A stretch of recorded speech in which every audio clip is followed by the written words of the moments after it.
Hey guys, it's Rob Anderson with Dollar Moves. I'd like to welcome you to our third Getting to Know live show.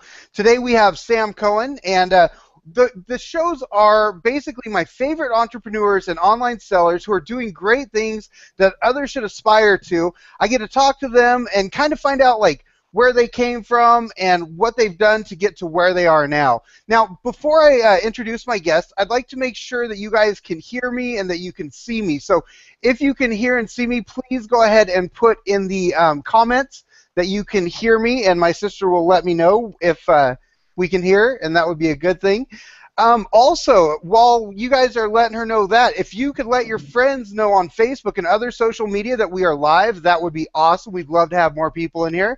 And if you think the show is awesome and you'd like to see more of them in the future, I ask that you show your support by clicking the thumbs up or like button under the video now. We appreciate your support. So today's guest, as I said, is Sam Cohen. Sam is a trusted seller and mentor in the online selling community. He's been mentioned and featured in articles by The Wall Street Journal, NPR, Yahoo Finance, and other places as well. He spoke at many e-commerce events, and he did over $10 million in gross sales on Amazon in 2015. And I'm sure he's doing more than that this year. Now, he's also the creator and head mentor of the exclusive Amazon Consulting Experts, ACE, coaching and membership group that helps Amazon sellers grow their businesses. In a short time, his clients typically grow their revenue by 10 times, while others have seen growth of 100 times and more. And Sam, I'm honored to have you on the show today. Oh, it's my pleasure to be here, Rob. You were the first one I watched when I tried to figure out how to sell on Amazon. I went on YouTube and I typed in how to sell on Amazon, and the only thing that was on YouTube at the time was Dollar Moves. And I watched your videos over and over again because you seem to have figured it out before the rest of us. And every time I watched it, I learned something new from you. So it was pretty cool.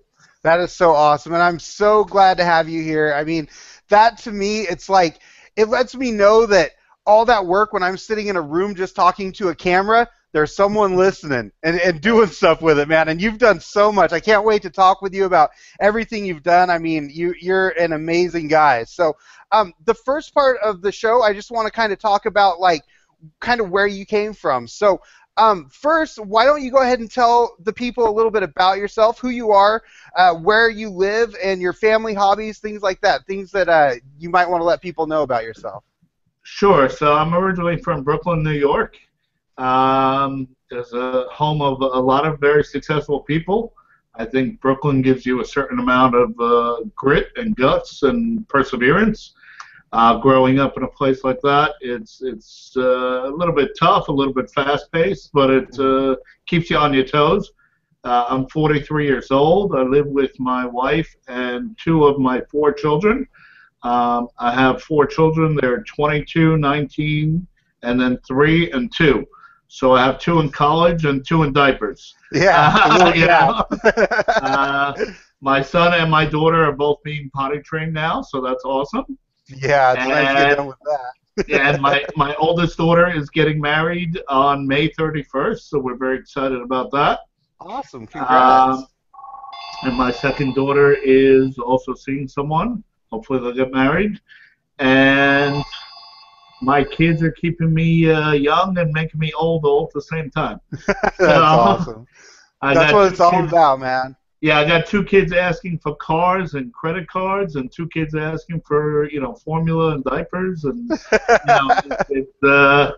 it's a very interesting time in my life. We got about 15 full-time employees here, another 5 people in the Philippines.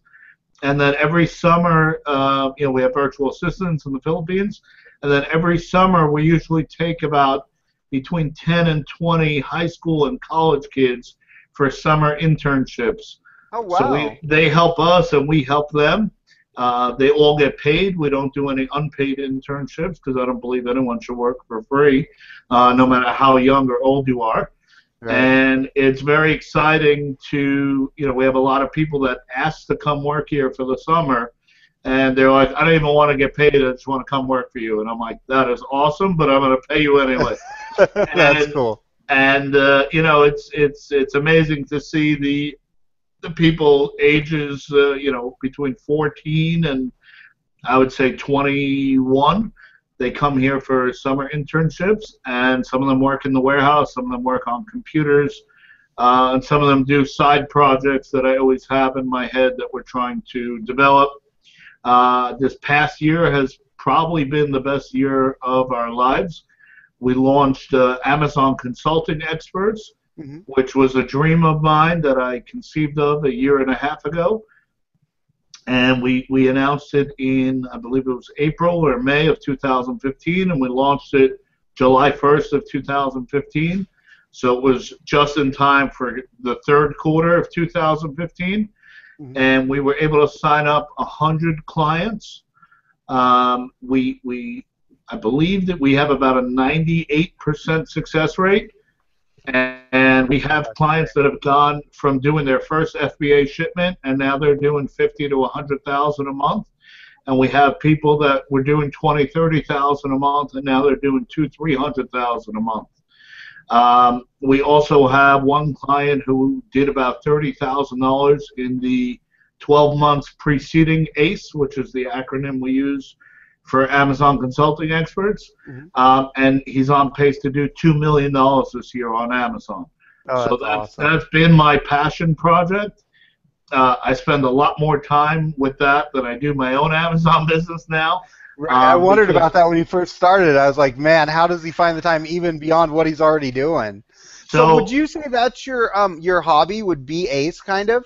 Not like a hobby like project. I mean, we're literally changing people's lives. Absolutely. And we have clients that send us testimonials and thank you videos, and we have one client, I guess I could say his name, Craig Maxwell. He's in Ohio, and he posted a video in our group of him and his wife telling his 6 kids that they're going to Disney World this year. Oh, that was huge. He thanked me for that, and I was like, right. I could watch it 100 times, and I'll cry every single time. Yeah, huge. It's just amazing. We have people, they fly in. We have clients from all over the world, and they fly into New Jersey, and they spend time with me and my staff.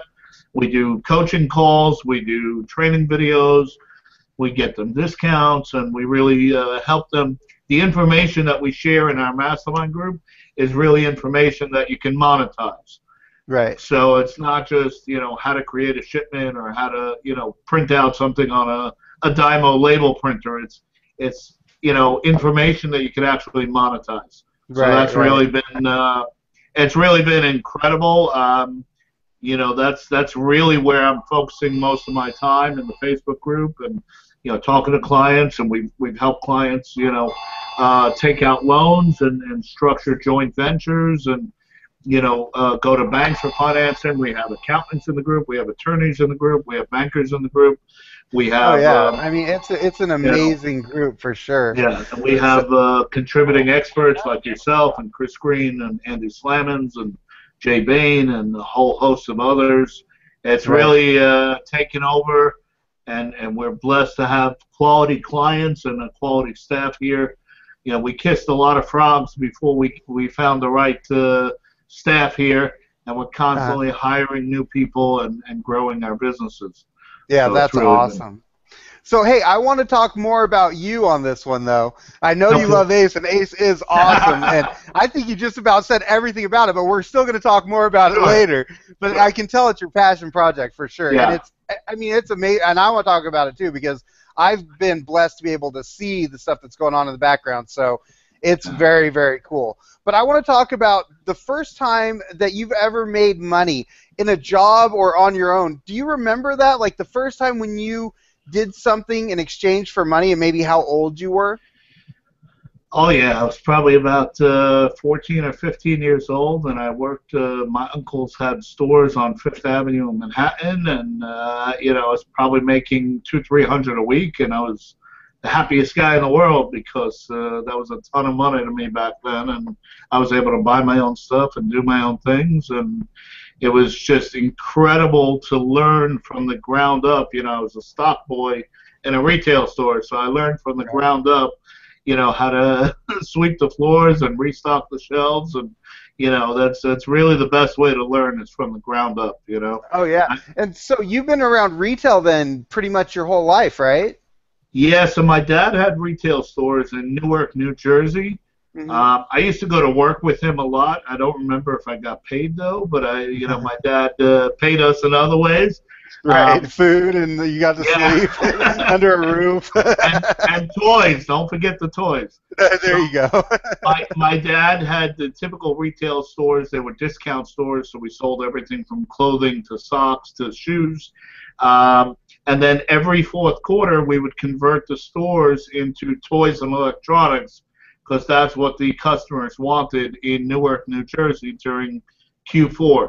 So we used to sell Ataris and ColecoVisions and Commodore 64s and all the gaming systems, Oh Sega, and yeah.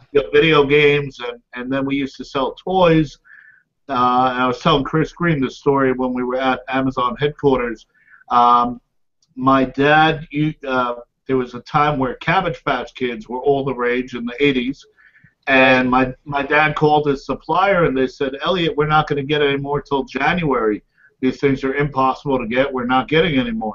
So my dad opened up the cash register and took out a couple of $1,000 and took my mom and my sisters and myself, and we hit every Toys R Us in the tri-state area. You guys And were we retail bought, arbiters beforehand, yeah, huh? we were doing retail arbitrage. It had to be maybe it was 1983 maybe. Yeah. So it was like 33 years ago. And That's it was awesome. I was 10 years old. I remember it like it was yesterday.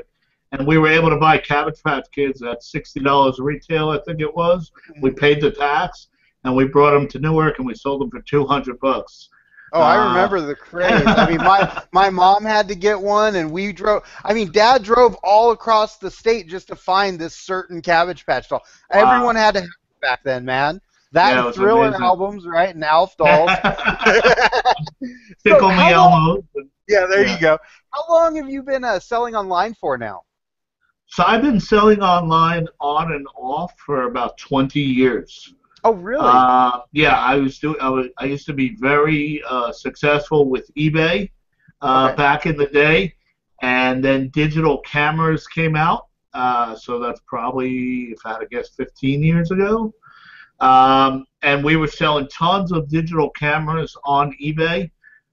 And then something happened with eBay where they suspended my account for something, a minor infraction. I'll never forget this. I had just bought a house, Oh and gosh. I had 6 figures worth of inventory, and eBay suspended me in the beginning of December one year. I'm trying to remember the year. Oh, And jeez. I said, I can't be at the mercy of these guys and this issue. It was something where a digital camera was supposed to come. It had an optional accessory, and we had copied and pasted the description from Olympus's website, and it said that it came with a floppy disk adapter, and then in parentheses it said optional. And Oh, okay.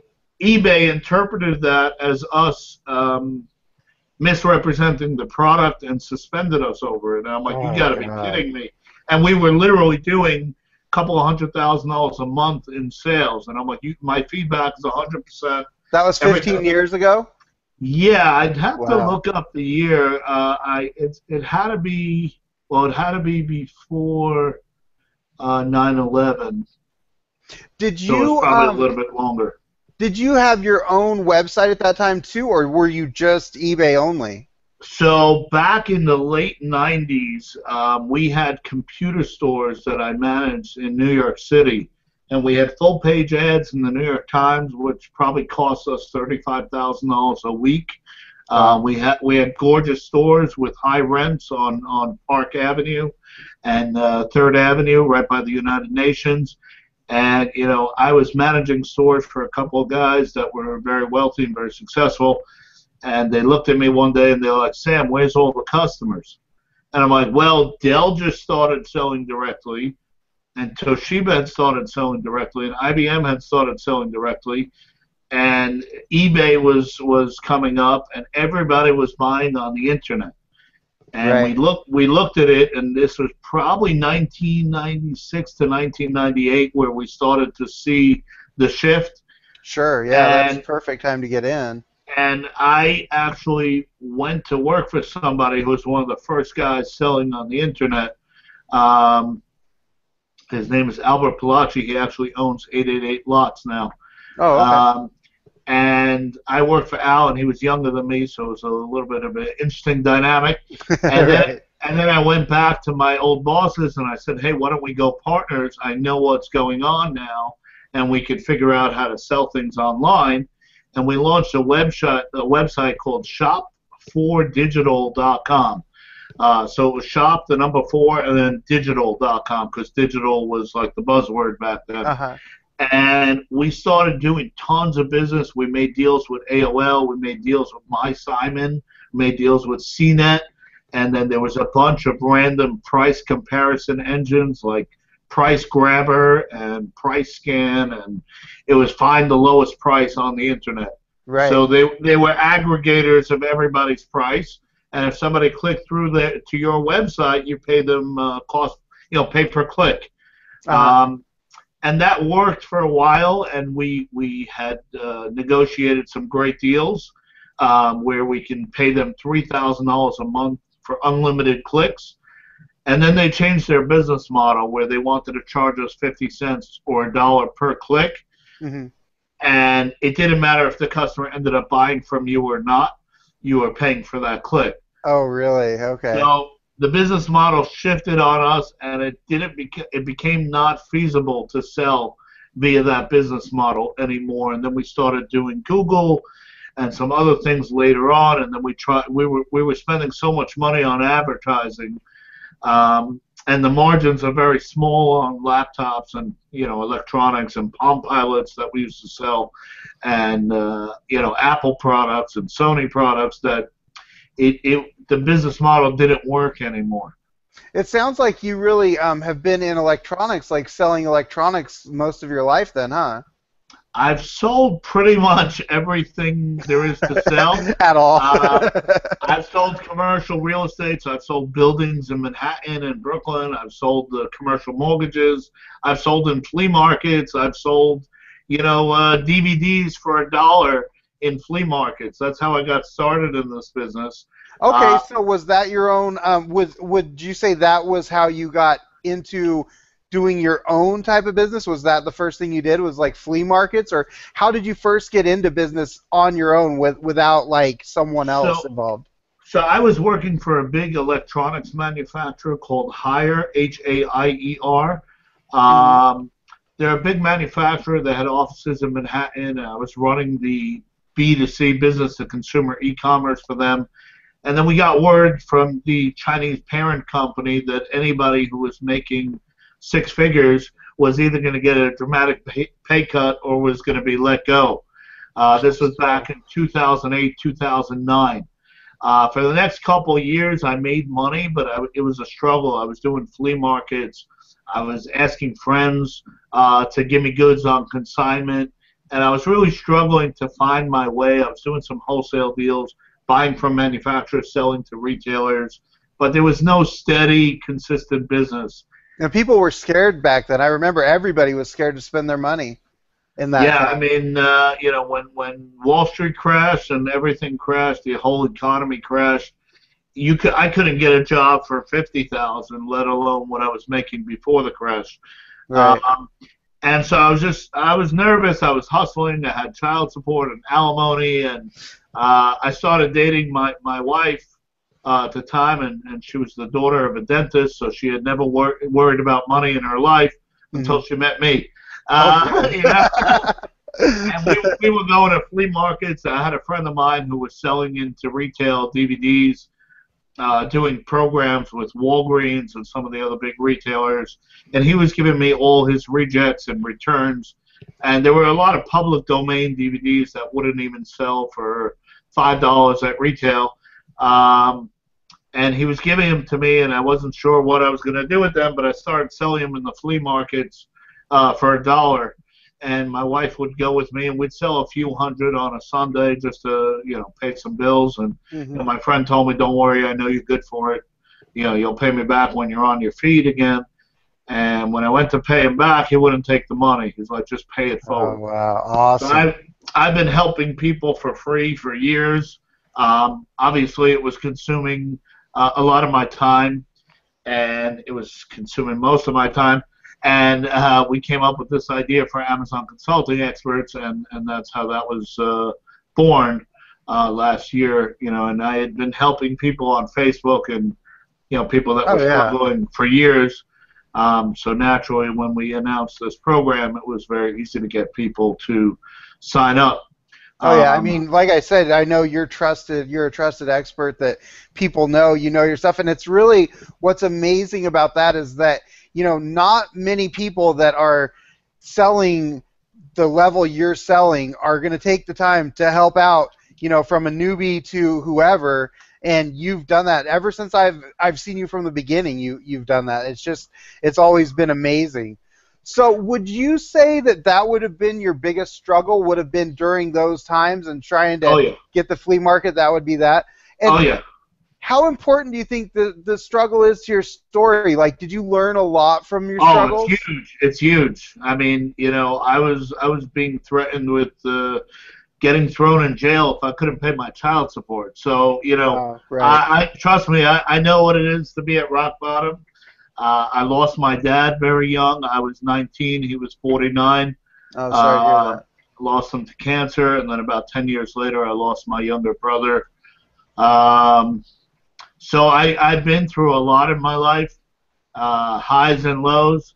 Mm-hmm. You can't cherish the highs without experiencing the lows. Yeah, but it sucks when you're in the lows. But I definitely understand, man. It sucks. Believe me, I've been there. But life is a struggle. It's not all it's not all roses, and you have to be able to persevere, and you have to be able to get up and stand up and fight the fight and show up and do your part. And a lot of it is up to God, and I'm a big believer in God, and I don't know if I was such a big believer when I was struggling, but he showed up, huh? Yeah, a lot of life is a mental challenge. A lot of life is more psychological than physical. And I came to work and I watched your videos, and I came to work at 5 in the morning, and I worked till 10 at night. I probably slept 6 hours a night. And, there were days where I couldn't figure out how to print labels or do other basic things. Isn't that funny? It took me 6 months how to figure out how to do an FBA shipment. Yeah. And, we went from doing merchant fulfilled DVDs only. We were selling $25,000 a month in gross sales. Wow. And we had aligned ourselves with a company called Monsoon Commerce, which you don't hear too much about these days, but 5 years ago they were an important player in third-party software. And there was a guy there, Mike Maloney, and he kept telling me, hey, Sam, you got to do Amazon FBA. And I didn't know what FBA was. Mm-hmm. And he kept telling me, you got to do it, you got to do it. And for 6 months I tried to figure out how to do FBA, and then I just kept making merchant fulfilled sales, so I really didn't put all my resources to it. But once I flipped the switch, I started in March of 2011. Once I flipped the switch to Amazon FBA in October of 2011, my sales went from $25,000 a month to $100,000 a month overnight. Right. Now we were going into Q4, and I was selling DVDs, and I had access to all these DVDs, and there wasn't a million guys selling DVDs, right. 5 years ago, and we were selling Warner Brothers and Sony and Universal and Paramount and 20th Century Fox, and it was so easy. We were buying DVDs for $2 and selling them for $10, and Amazon was taking about $4 in fees, and we were tripling our money. We were turning 2 into 6 all day, every day. Right. And my wife kept telling me, why don't we save some money for a rainy day? And I'm like, are you kidding me? We're buying stuff for 2 and selling it for 10. If we run out of money, I'll sell a kidney if I have to. I was backing up the truck, and we had gotten some wedding gifts, and I took every penny and I put it into the DVDs, and her parents had helped us out, when we got started. because they knew I was a good guy. I just didn't have a lot of money, and my It's funny to say now, isn't it? Times have changed. It's funny. I had a long talk with my in-laws when I asked for my wife's hand in marriage, and they said, "Listen, she doesn't need to be wealthy. She just needs to know that her bills are going to get paid every month." Right. I said, "I think I could do that," and that's how she is, my wife. She doesn't need anything materialistic, and she just doesn't want to. She wants to have that peace of mind that the rent or the mortgage is going to get paid every month, and that's, thank God I've been able to do that the last 5 years. Yeah, and I mean, every picture I see, you guys look so happy together and got wonderful looking kids. I mean, I haven't got to meet them yet, but they look just like super happy and fun. So thank you. We're blessed. We're blessed. We're really blessed. My next question is, were you scared to start your own business? But it was kind of, I think, out of necessity for you, wasn't it? It was like either just kind of, I mean, what was your other option, right, at that point? So I was scared out of my mind, but I think I was 38 years old, and I had always made money, but I had never been wildly successful. And I kind of went from job to job to job because nothing held my interest. And I had worked for a lot of people who promised me one thing and then didn't follow through. Sure. And that was disappointing. I'd worked for an apparel manufacturer, and I had got them on to Gilt and Rue La La and Ideally and Sue Lily and Beyond the Rack and all the flash sale websites. And I had generated $1 million in business for them in 6 months. And I was owed about $40,000 in commission. And when it came time to settle up, the owner of the company says to me, "How about we settle for $8,000?" And I'm like, "But you owe me this money." Right. And the guy was filthy rich. It was just the way he did business. And I was just, I said, my wish is to never work for one of these guys again. And I was really struggling. And getting back to how I got started, I attempted to take, so my friend was helping me with these DVDs, feeding me DVDs. Some of them were selling in the flea market, some of them weren't. And it got to the point where I had, tons and tons of DVDs. And he says I was helping him because I was getting rid of stuff that didn't sell for him. So I decided to have a little guts, and I took 1,000 DVDs and I put them on eBay. And I attempted to sell them as a wholesale lot for $1,000. So it was still $1 a piece, but you know what? It was $1,000 in one shot. Right. Instead of selling one at a time. And then I got a little creative, and I took a lot of the DVDs out of my own DVD collection. Your lot sold for $1,000 then? No. So listen. So okay. I got a little creative, and I took all my DVDs that I had bought at some crazy point in my life, and I put them into the 1,000-piece lot. So I had the Beatles anthology, I had Twilight Zone, I had Top Gun, I had Rain Man, I had Sleepless in Seattle, and I had movies that people actually want to own. Okay, sure, right. And I put them in that mix, and I put it on eBay, and I get a message from eBay, and I'm sure we've all sold on eBay, and the customers are different than the Amazon customers. Sure. There's a lot more questions. There's a lot more back and forth. And I have nothing but good things to say about eBay. But I had a buyer who asked me how many of the 1,000 units are the better titles and how many are the junkier titles. Right. And when I told him that it's about a 900 to 100 ratio, bad versus good, or name brand versus not name brand, he says to me, well, then the other 900 are worthless to me. So I said, well, what do you do with these? And, are you selling them individually on eBay? Are you selling them in the flea market? And that's all I knew. It was either eBay or flea market of how to dispose of inventory. And he tells me, no, I have 3 kids working for me. I pay them $8 an hour each. And we sell about 1,000 DVDs a month on Amazon. And I went, gave it up, huh? I went, well, I don't know what he was thinking. But I guess he was just sharing that. And the next thing you know, I'm on Google saying, how do I sell on Amazon? and Right. Rob Anderson pops up on YouTube. That is awesome, And man. the rest is history because I must have typed that phrase into Google 1,000 times hoping to get different results because I became a sponge for information. And I Sure. literally was watching videos till my eyes were bleeding. And Amazon didn't have Seller University, and there was so little information about how to sell on Amazon Right. in February and March of 2011 that, like I said, I watched your videos over and over again, hoping to pick up different tips each time I watched it, and I did. That's And it awesome, man. still took me 6 months to figure out how to print an FBA label. Right. Well, I tell that story like that's why I made the how to tape a box. I Right. mean, we work in the RV industry where I've drove around $2 million coaches, no problem, because I grew up around them, right?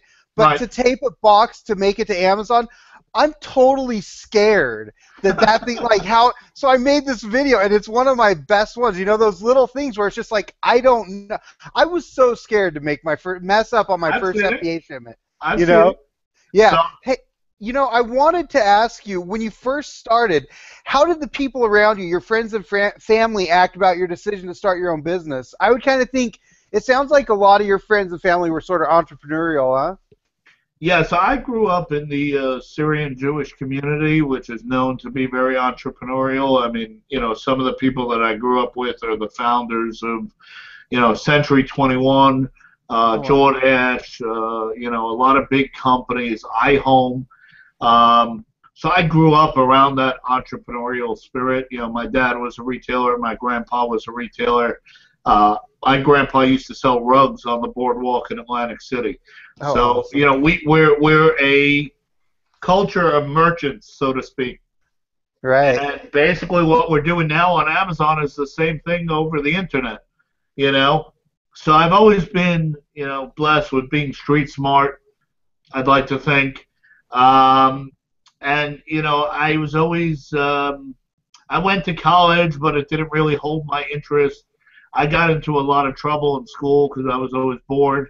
Right. Um, and I skipped a grade in school because they thought I was smart when I was 4 or 5 years old. So I was like a year and a half younger than all my friends, which proved to be a challenge when you were getting into fights and wrestling and doing Right. all this other stuff. Riding bikes and getting driver's license. So I always had a little bit of an edge to me.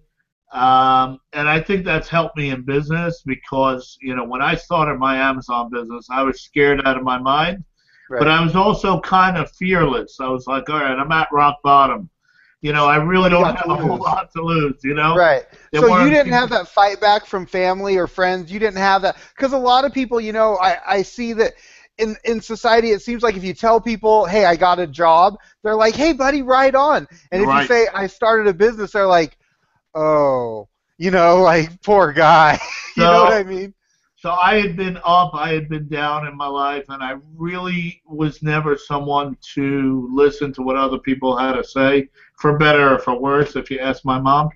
Um, but I had relatives tell me, "Why don't you go drive a car?" This is before Uber and everything, but why don't you go drive people to airports and make some money? And I have very wealthy relatives, and they would tell me, "Oh, when I was your age and I couldn't get a job, I would sweep the floors and clean toilets and this and that." And now they're very wealthy in real estate and other things.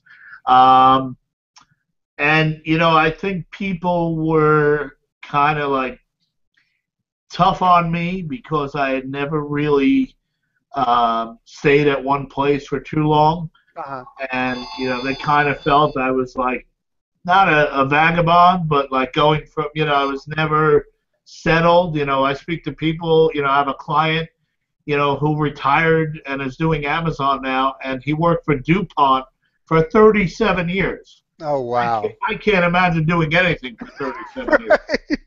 You Right. I know? think that your story is more like the entrepreneurial story where it's like try a little bit of everything till you figure out what you want to do. And I've spoken to people who know Jeff Bezos, not to compare myself to him because I can't hold a candle to him.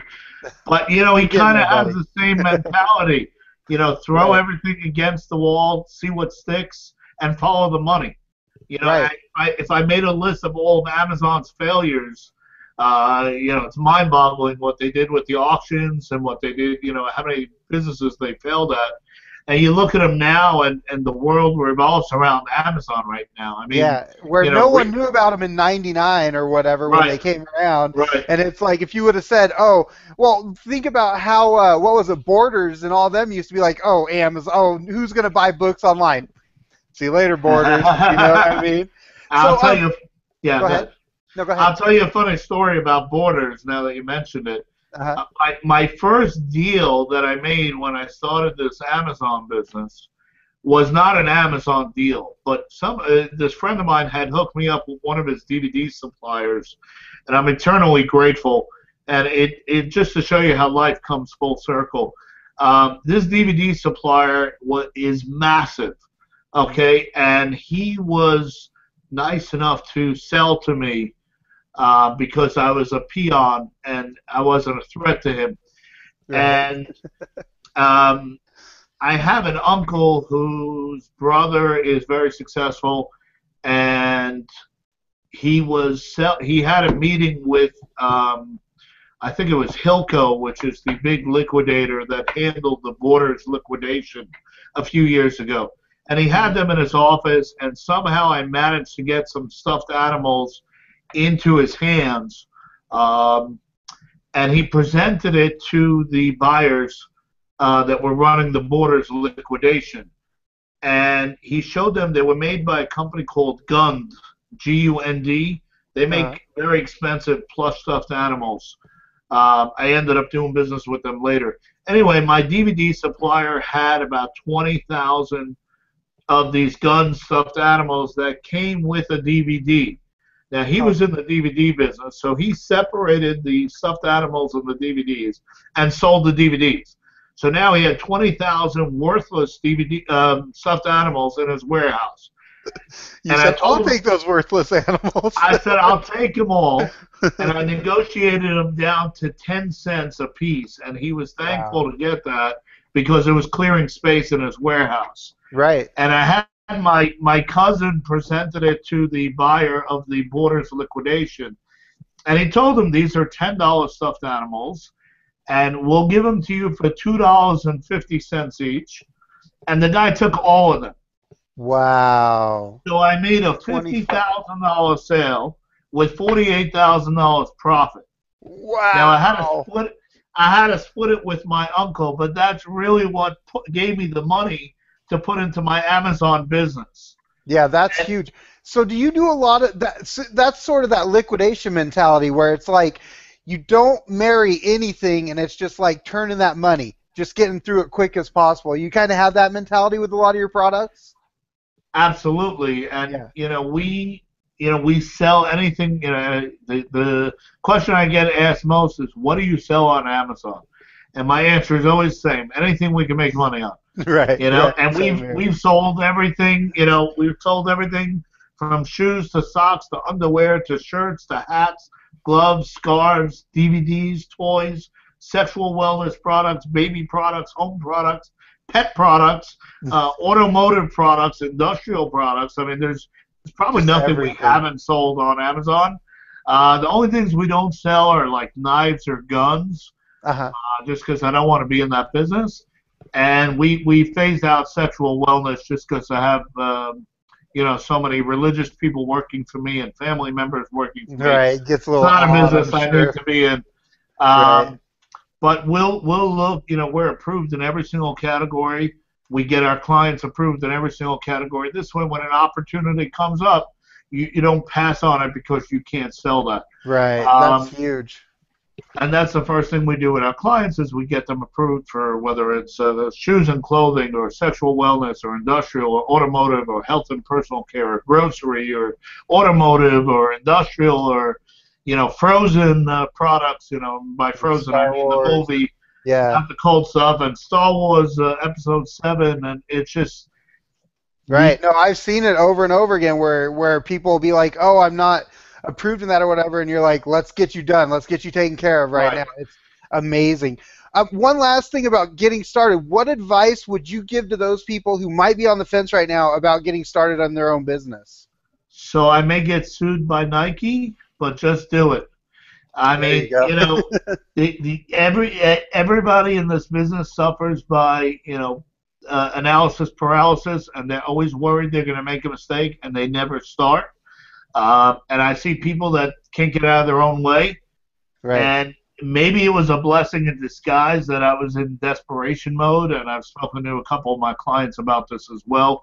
Craig Maxwell will tell the story. He had 5 kids and another one on the way, and he lost his job, and he had no choice but to do this, and I was kind of in the same boat.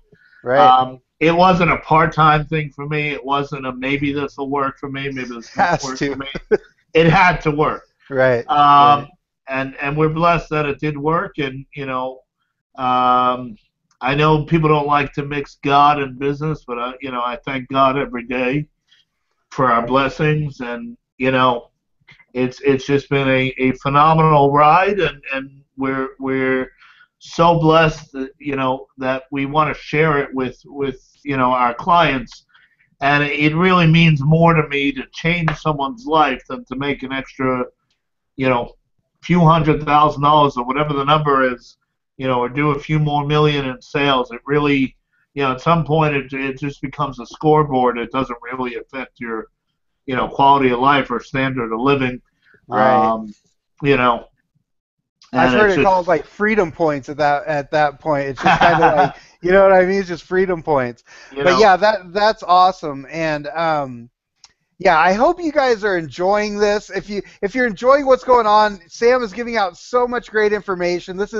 I'm just hanging on to every word. So I totally appreciate you being here. Everybody hit that thumbs up button if you enjoy what you're hearing, and share some love. We really appreciate it. So I want to get into the second part here. We're kind of going a little long, but I want to talk about where you are now. We've sort of gone over some of that as well, but like, what does your business look like now?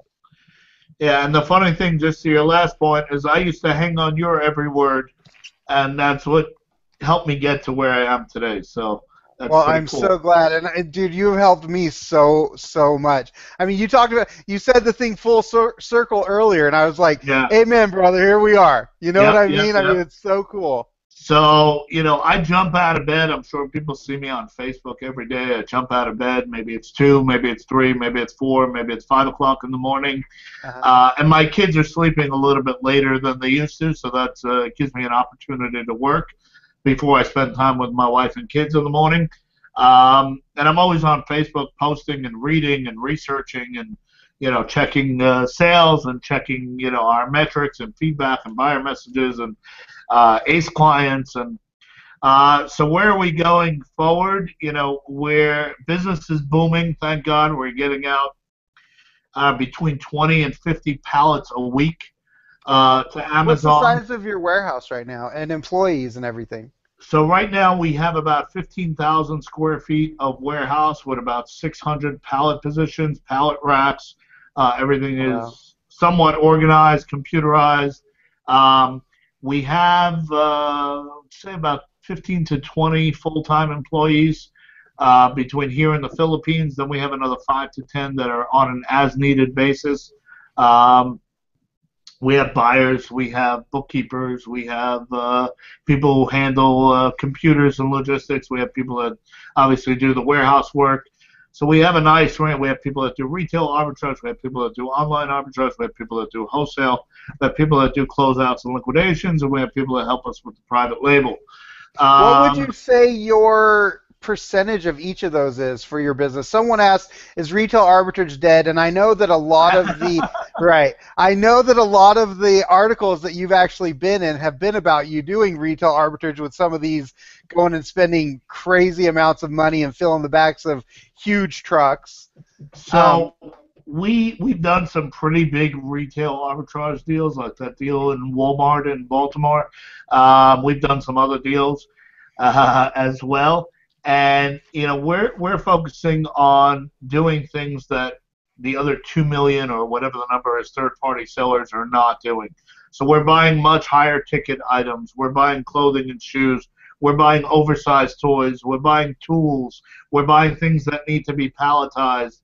We have the forklifts and the warehouse and the loading docks and the people that have the warehouse experience, and we're shipping oversized things into Amazon. And most people either won't do it or can't do it.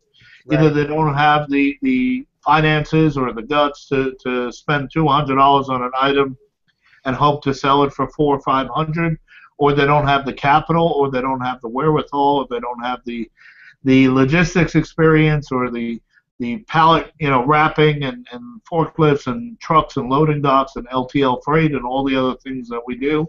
So if it's harder, you like it. Yeah, so we try to avoid the low-hanging fruit. Anybody who does retail arbitrage has gone to Toys R Us clearance or Walmart clearance or Target clearance, and you'll find that those items tend to get saturated in price, and there's downward price pressure a lot faster than some of the things that us and our clients do. Right. And we're doing, we pretty much know every trick in the book, as far as dealing with managers and discount gift cards and friends and family deals and, all the other things that we have going on. And we have, proprietary software that helps us. And we have people that are, experts at what they do in pretty much every component of this business, whether it be retail or online arbitrage or wholesale or liquidation or private label or software, App Eagle or Scam Power or Inventory Lab or Jungle Scout or, any of the other million tools that we use. And then we have logistics experts, we have warehouse experts. So we really have, we have an unbelievable bookkeeper, we have accountants, we have attorneys. So we're a real company now. We're not just, a guy in his basement selling on Amazon and eBay. So right. What would you say your percentage of, say, retail ARB to online ARB to wholesale liquidation do you have, or is it just an ever-flowing kind of thing? So right now it's probably 25% retail, 25% online, 25% wholesale, 25% liquidation. Okay. We're moving into private label with a particular product that we launched. I don't think I have one here because I'm not very good at this. Actually, I do. It's called Theragold, and we're going to be launching it on Amazon shortly. And basically, it's a pain-relieving rub that we developed an exclusive formula for. We've been working on this for quite a while now. I actually bought a competitive product on Amazon about 2 years ago, and I said, there's no reason we can't make something similar and do it better. And lo and behold, it took us about 2 years to get everything aligned properly. It's awesome, it's made with Manuka honey, and it's got all these anti-inflammatory ingredients. So it's pretty cool. And then, we're constantly reevaluating. Retail, each one of the sourcing methods that we do has their pros and cons. So retail arbitrage is something we can buy, bring back to the warehouse, or you can bring it back to your house, ship it into Amazon, and have it go live, within 24 to 48 hours. Whereas, something like wholesale is a much longer sales cycle, much longer process. You have to get a list, and then you have to evaluate the list, and you have to put in an order, and then they have to tell you of what you ordered, what they have in stock, and then you have to arrange payment and schedule freight. And before you know it, it might be a month later before you get the goods into Amazon. So while wholesale has lower margins than retail arbitrage, we just did an order with a company that makes flip-flops, and we bought 5,000 flip-flops from the manufacturer, and we sent them into Amazon, and they're selling like crazy. Oh, yeah. We were able to buy 5,000 flip-flops on one PO, one purchase order. So it's obviously a lot more scalable than retail arbitrage, and it's a lot less labor intensive. We don't have to take off stickers and polybag things and this and that. So each sourcing method that we do has their pros and cons. Same thing with online arbitrage. I have someone who sits by a computer all day, every day buying inventory, but till the goods get here, and then they come in damaged, and then by the time they get here and get to Amazon, the prices drop, or they send the wrong item, and then we have to hassle with the returns, and So it's nice to have a little bit of everything so that it just keeps flowing. Right, and then there's closeouts and liquidations, which if you don't know what you're doing, you can get slaughtered. Right. We bought deals and we've sold deals to our clients, and something that we paid $60 for is now selling on Amazon for $60, and I'm like, what's going on here? That's sickening. We were told this is discontinued, and then we realized that when something gets discontinued, the price drops on it before it rebounds. So you might buy something for $60 and then see it on Amazon for $60, and then you circle back 3 months later and it's selling for $150 because nobody has it anymore. Right, which is great when you get to that point. Which is great, but for people who aren't experienced in this, they're like freaking out. Like, what do I do? Right. I need the money back, and then they sell it at a loss or at break even, and then you repeat that process. So everything has its own pros and cons. Retail arbitrage is only as scalable as the people you have going to stores. Right. And product available. Product availability and quantity. We have 2 guys that go to stores. One guy works 6 days a week. One guy works 5 days a week. They each spend between $3,000 and $5,000 a day. So we have one guy spending 15, 25 grand a week, and we got the other guy spending, 18 to 30 grand a week at retail arbitrage.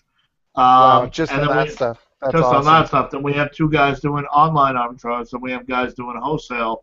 Where our orders can be $50,000 to $100,000 on a wholesale order.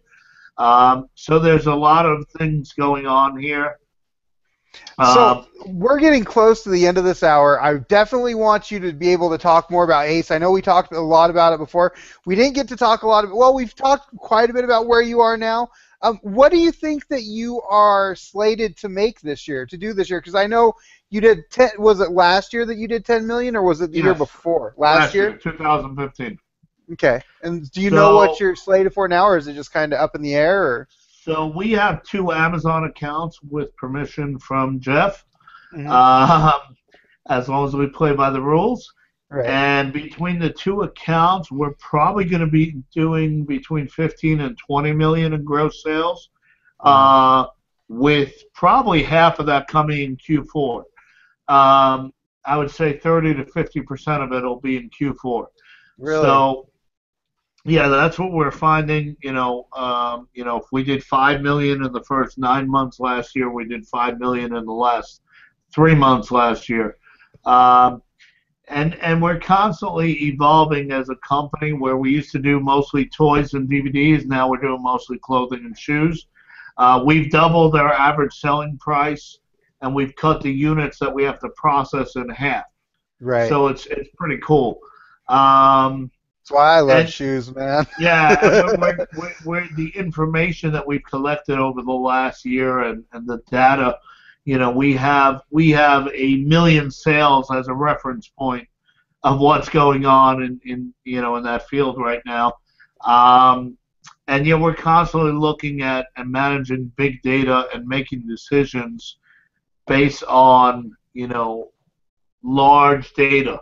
Rather than looking at a small sample size, we're able to see what's working, what's not working, and we're able to adapt accordingly. We're still small enough and nimble enough where we don't have our heads in the clouds and we can't see what's going on in front of us, yet we're big enough to take care of the economies of, leverage the economies of scale by doing LTL freight. And, if we do inbound freight on shoes, it's probably costing us less than 20 cents, where if you're doing UPS ground, it's probably costing you between 50 cents and $1. Yeah.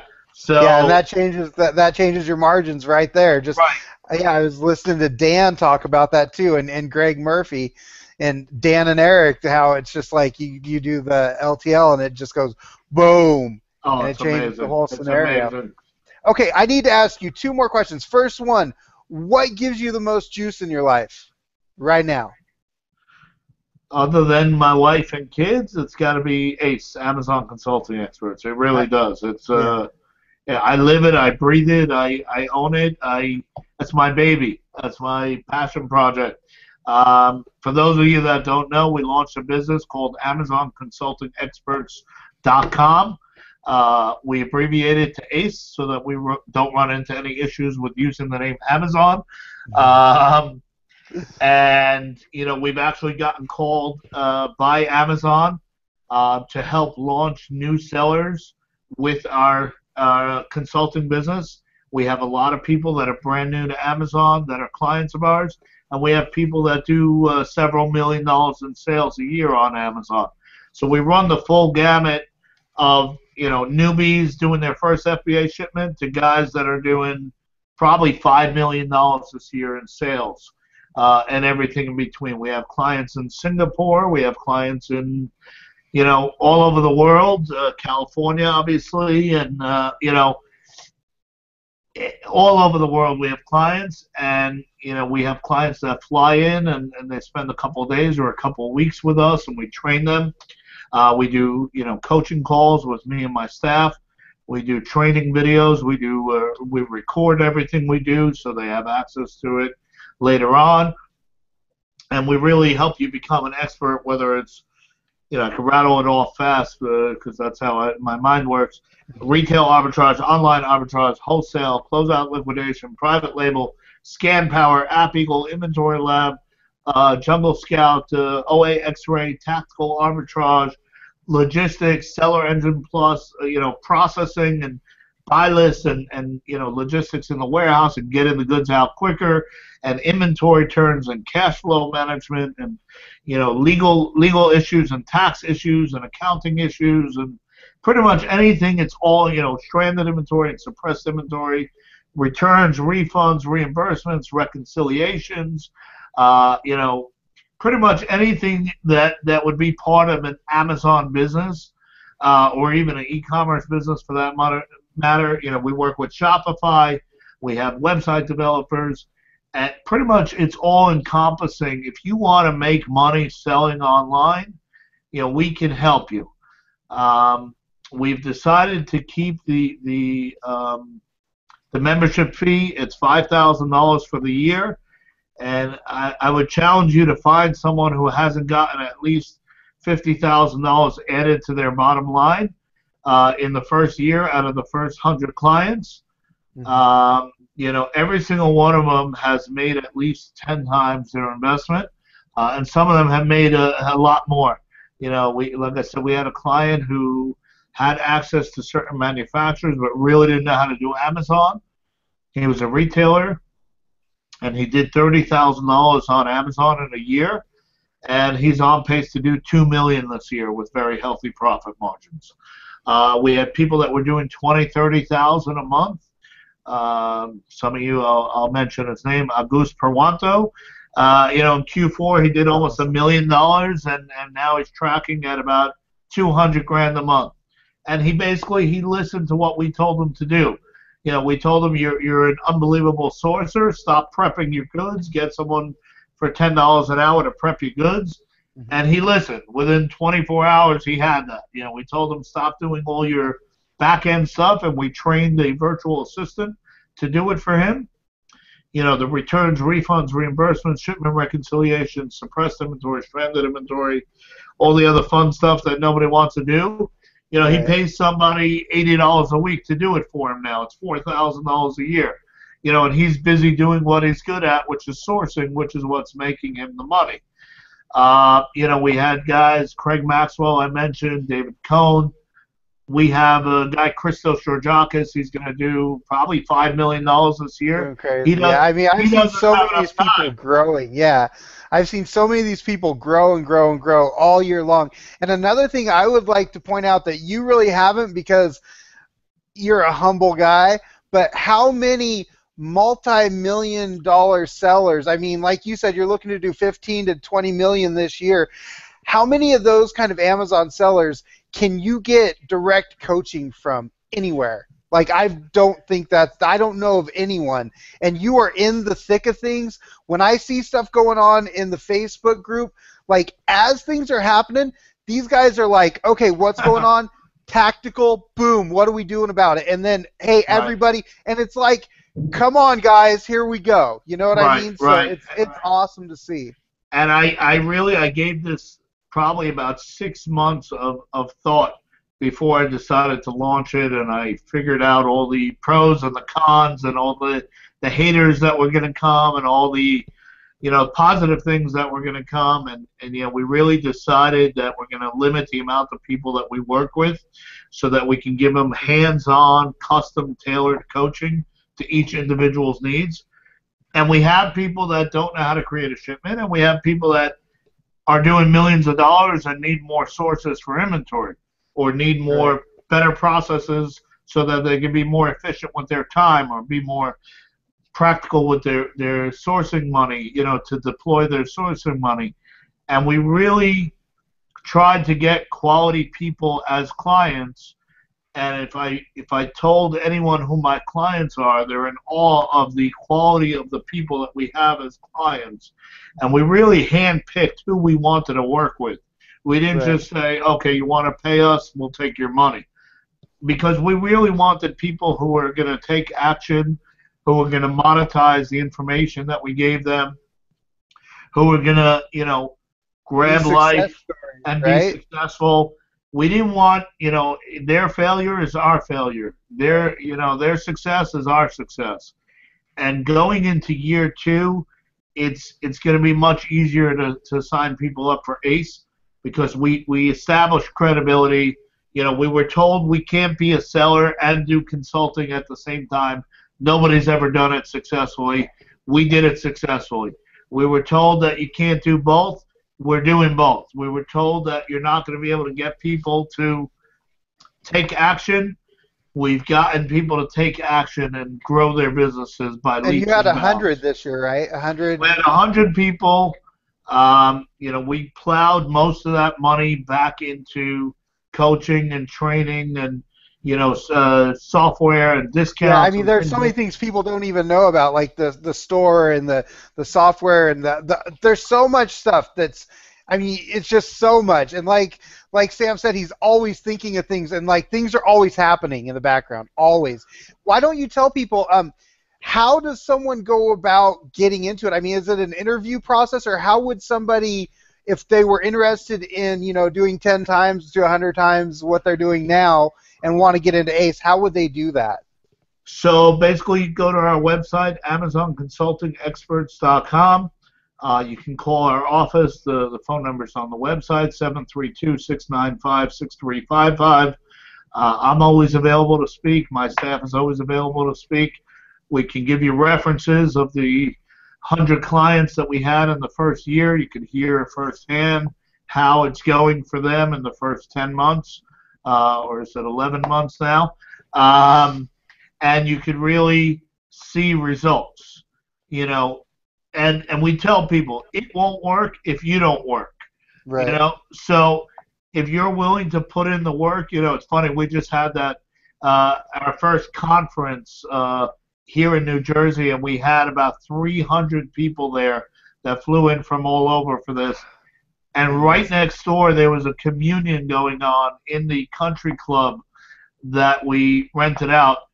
And they were playing loud music, and it was a little bit distracting to some of the speakers. And we had somebody who was at the communion who saw our signs in the hallway, and he said, you know what? This is something I have to do. I'm a pharmaceutical sales rep, and I hate what I do, and I'm limited in how much I can make. And he just joined ACE. Nice. He just happened to be there that day, and wow. he spoke to clients of ours, and he's like, listen, dude, I'm all in. Tell me what I need to do. He came to our office yesterday, spent the day. He went out sourcing with Uncle Jackie, and we just blew his mind with what we showed him in one day. We have clients that tell us, hey, in the first month that I've spent with you, I've made 10 times return on investment. We've had people that, we gave them one tip of something that we do. Right, that's all it takes sometimes. We had one client, he was spending $200,000 a year in TJ Maxx and Marshalls, and he had a bad experience with gift cards, buying discounted gift cards that ended up having a zero balance. And we told him, you buy it through us, and we'll make sure you have 100 days of protection if the balance is not accurate.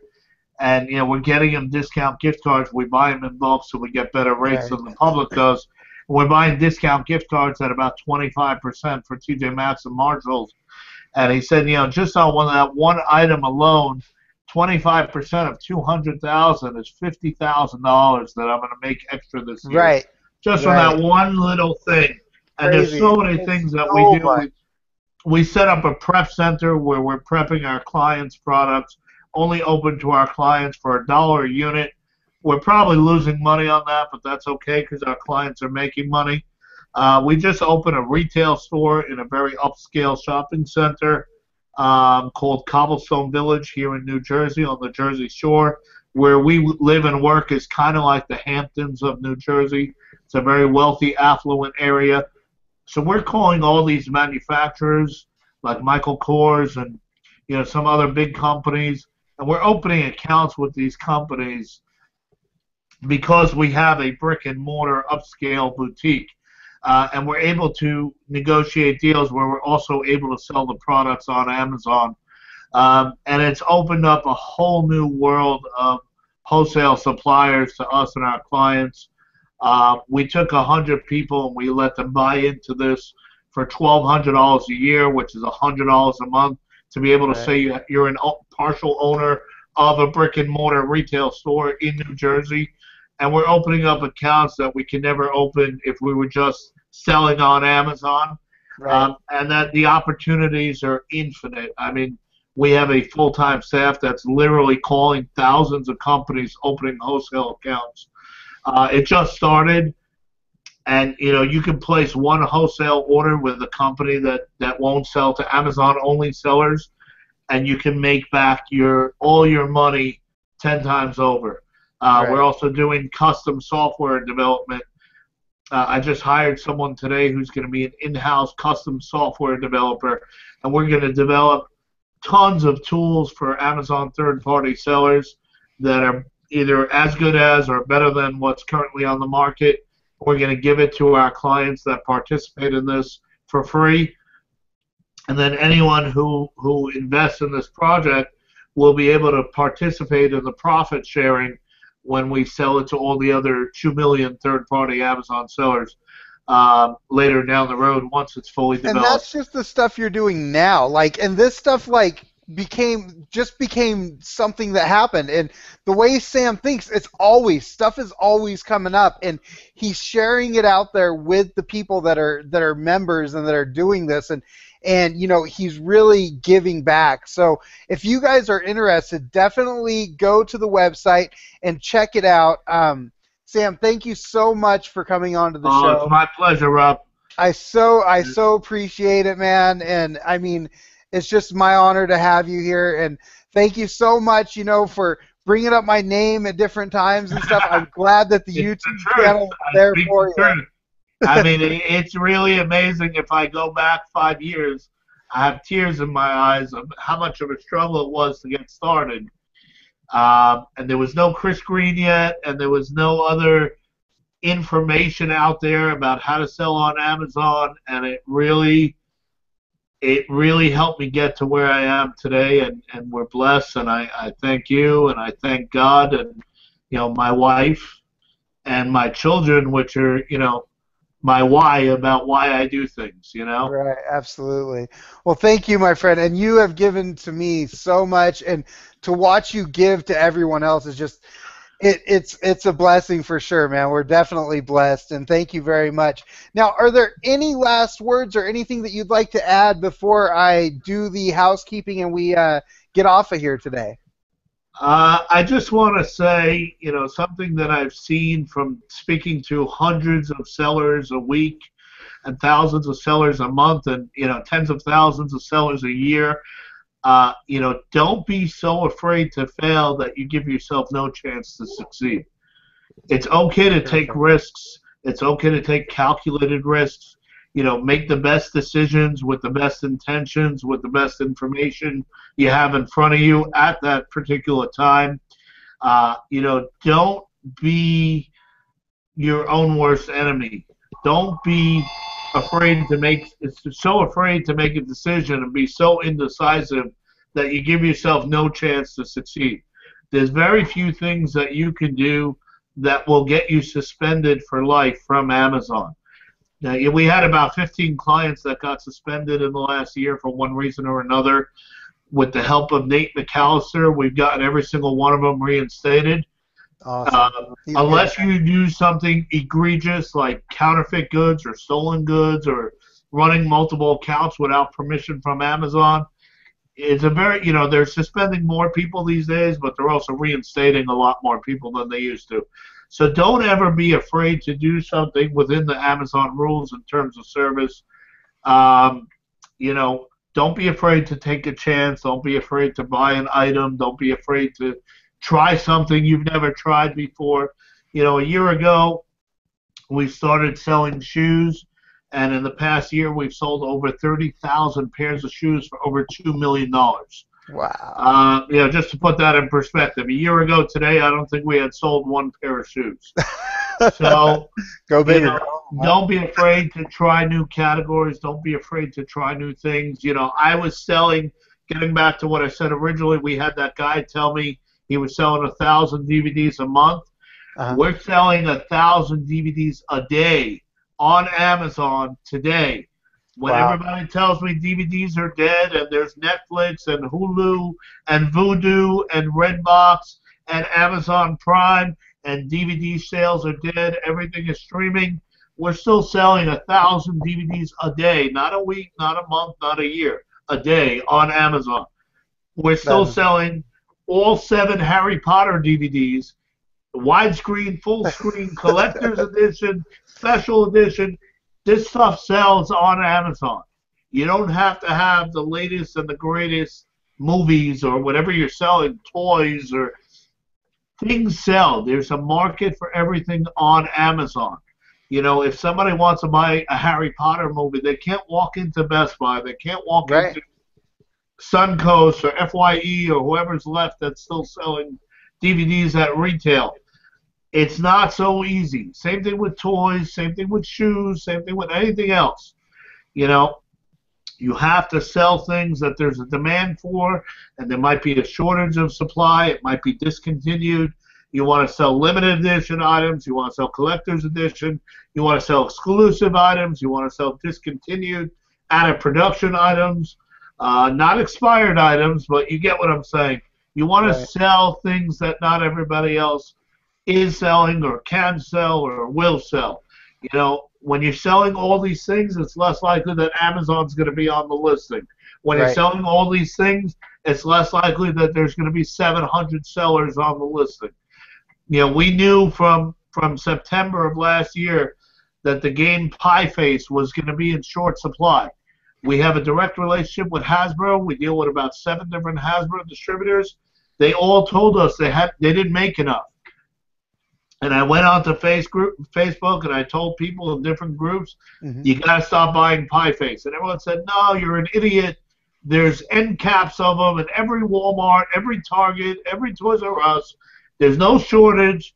And as we got closer to Q4 in October and November and December, the Pie Faces that we were buying, me and my clients sold collectively over 20,000 Pie Faces. Wow. We were buying them for between $10 and $15. Yep. We were selling them for between $40 and $70. I listened. and it was just amazing because everyone was telling me, no, you're wrong, you're wrong, you're wrong. And I was like, maybe I'm wrong. And I said, no, And my client said, maybe he's wrong. And, different things like that came up. We just found out that Rockport, the brand of shoes, was sold by Reebok and Adidas to New Balance. So now at some point, Reebok Adidas is no longer going to be able to sell shoes under the license of Rockport.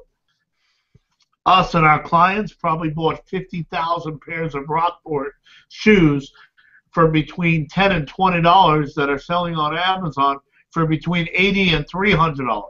Yeah, and that's just one of the tips. I mean, there's so many little things like that. They happen all the time. We had a client who we told them about a particular jockey item that was available at TJ Maxx and Marshall's. He hit 20 of them and made over $100,000 just on that one tip. And there's so many different things that you could, when I flew to Amazon headquarters with Chris Green, I said to Chris, I don't know, I'm leaving my wife, I'm leaving my kids, I'm leaving my businesses, plus I got to pay for the flight and the hotel and $1,000. And people were private messaging me, oh, Chris Green's on a money grab right here. I'm like, are you kidding? You get to go to Amazon headquarters for 2 full days, and it costs you $1,000? Are you kidding me? And I looked at Chris within the first hour of being there, and I said that 1 hour that we spent with the people from seller support and the people from the category managers of Amazon, it dwarfed any expense or any loss of business, or it dwarfed anything that it cost us to go there. And we got the value within the first hour. And it's the same thing with us. The knowledge that we share with you, not to be arrogant, but the knowledge that we share with you can so easily be turned into more money to your bottom line, not your top line, but your bottom line, money that you put into your pocket, that it pays for itself in the blink of an eye. It really does. And not to beat a dead horse, but like I said, anybody who's stuck with us, has made tremendous sums of money, and we've literally changed people's businesses and changed people's lives. And me, I'm a big fan of Chris Green. I'm a big fan of Tony Robbins. I'm a big fan of anybody who preaches the abundance mentality. Right. I believe in it. I live it. I breathe it. I own it. And people said, "Oh, you're shooting yourself in the foot. You're gonna hurt your own Amazon business." Our business doubled last year. With us sharing all of our trade secrets. I have no complaints. About sharing information and sharing things that people think are going to hurt us. I don't believe in that. I don't aspire to that, and it's not real. Right. So, we have people that called me Bernie Madoff last year when I announced ACE. They said, "Oh, this guy's he's in it for the money, and he's going to scam people and this and that." Speak to people who actually take action in this world and see what their results are, and see what their experiences are, and they'll be glad to talk to you. I have clients all day, every day, say, if you want any references, you give them my cell phone number, and I'll let them know what I got and didn't get out of ACE. I'll let them know what the truth is, And there's no better testimonial than people that are actually living life and not commenting from the sidelines. Right, for sure. So so the big takeaway is don't live in fear and go forward with action and live in abundance, huh? Absolutely. And don't listen to other people. Trust your own instincts. Trust your own intuition. Trust your own judgment. Trust your own, sense of what's real and what's not real. If I would have listened to people that told me DVDs are dead 5 years ago, I'd still be broke. I wouldn't have helped anyone else succeed, which to me is worth more than money. So, think about it. Who buys shoes online? Dude, that's what I thought before I started selling them. I'm like, I like to try my shoes on. You want to make sure I know exactly which ones I'm getting. Right. And you look at a company like Zappos, which got consumed by Amazon, and they built their whole business model on selling shoes online and being customer-centric. And similar to Amazon, being all about the customer. Don't worry about your competition. Worry about your customer. Yeah. I don't look at, I have clients that tell me, oh, this guy's a penny cheaper than me. I said, stop sweating the small stuff and focus on the big picture. Do your job, do your due diligence, make good decisions with good information and good intentions, and be in this for the long run. Don't try to make quick hits and ripping off customers and doing things you shouldn't be doing. Don't try to take shortcuts and beat the system. Your Amazon account is worth 7 figures. Not 5, not 6, but 7. And maybe even 8 or 9 or 10. Don't jeopardize your Amazon account by doing stupid things. You see, guys, this is the kind of person you want to listen to. I mean, he has nothing in it for you on that. It's all like he's just helping you. And he's like, don't mess up this thing that could be 7 or 8 figures for you. If you want to learn from someone who is doing the deal, this is the, I mean, just listen. Go back, rewind this thing, listen from the beginning. I mean, Sam's the real deal. So I totally appreciate you for, I know you're busy. I know before you got on here, we just got on a few minutes before, and I appreciate you. You stuck around for an hour and 20 minutes. My pleasure. And I mean, I know you guys got a ton of great info here, and please do comment below and share the love. Sam is a great guy, and thank you again, my friend. I truly appreciate it. I'm available in all the Facebook groups, Scan Power, Scanner Monkey, Amazon Consulting Experts, and about 100 other ones that I'm part of. I'm happy to answer any questions to the best of my ability. I'm available, private message, email, phone call, whatever you want. I try to make myself available 24/7. Within reason, I'll help people for free. I've done that, my whole life, and I'm happy to help people succeed. And my hope is that one day, when we're all sitting on our rocking chairs watching the grass grow, people remember me and say, "Hey, that guy helped me become more successful in business or in life," and that's my dream. And I know I have a handful of people like yourself, and I'll have those memories of. So yeah, and that's what I want in life too, man. And you definitely, I definitely feel where you're coming from, my friend. And I'm so glad that you're a part of my life, and I totally appreciate you coming on here because I know you're a busy guy. If you guys are interested, and tell them the website one more time so that they know where to go to. It's AmazonConsultingExperts.com. We also have a Facebook group that's open to the public by the same name, Amazon Consulting Experts.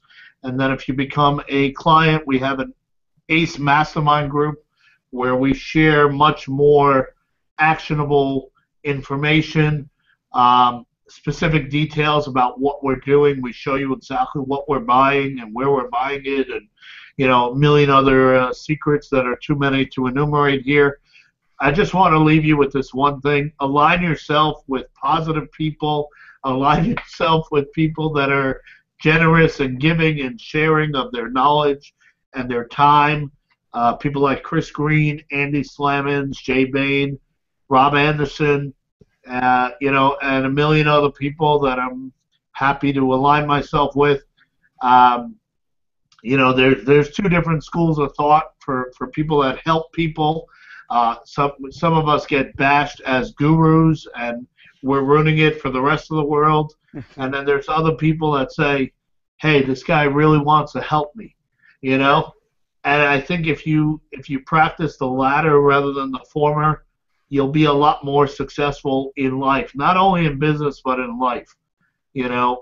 I can talk for hours. I heard a crazy story at a charity event that I went to last night. My niece was being honored, and I'll just tell it very quickly because I know you have to wrap this up. There was a lady who was driving a $100,000 Mercedes, and her car broke down. She had a flat tire, and she didn't know how to change the tire. And a guy was driving by, and he noticed this, and he says, "Oh, I'll gladly change that for you." And he got under the car, and he jacked up the car, and he changed the tire for her, and she offered him $50 as a thank you, and he refused the money. He says, "No, it's my pleasure to help you." And later that night, she went to order Chinese food, and she saw a waitress, I'll make it fast, who was 9 months pregnant, and she was working a 12-hour shift, and she was 9 months pregnant, and she had gotten friendly with the waitress, and the waitress basically said, "My husband doesn't make enough money, and I have to work." So the woman took $500, put it in an envelope, and said, "This is for all the times you've helped me. You know, this is for you and your family." And the waitress goes home to her husband, and the husband, you can see he's a little depressed that he can't pay his bills this month and everything, and he's thinking maybe he should have taken the $50 from the lady earlier in the day, but he really wanted to help her. And the woman goes to her husband. She goes, "You won't believe what somebody gave me today." She shows him the envelope with $500. And it turns out the waitress and the mechanic were married. So here he was, and it was pretty cool. Yeah, that's way cool. I agree with the abundance mentality, man. It multiplies. And please don't feel bad that you've been on here. I could talk to you all day long on here, my friend. And I appreciate it, and I know everyone appreciates you sharing. I mean, if people are taking notes, I mean, it's just amazing the stuff that you've shared here. I know a lot of it to us is everyday things, but you've shared so much great information. So thank you, thank you, thank you. I appreciate it. My pleasure, Rob. So I want to do a little bit of quick housekeeping here, guys. I hope you liked the show. If you did, take a moment, please, to hit the the thumbs up button down below. I'd love to hear any positive takeaways or things you loved about today's show in the comment section under the video. If you got here late or were unable to see the whole live show, the link will take you to the replay. The links are set up like this: dollarmoves.com/getting-to-know, and then the guest's first name and last name. So the link to today's show is dollarmoves.com/getting-to-know Sam Cohen. You can see all the past Getting to Know live show playbacks on the YouTube playlist at dollarmoves.com/getting-to-know. And this is show number 3. So thank you again, Sam, for coming on. It has been an honor to have you here, my friend. I know you're a busy guy, and you've gone above and beyond here. So thank you very much. I truly appreciate it. My pleasure, Rob. And thank you, everybody, for showing up. We sure appreciate having you. Thank you for having me. Take care. Bye-bye.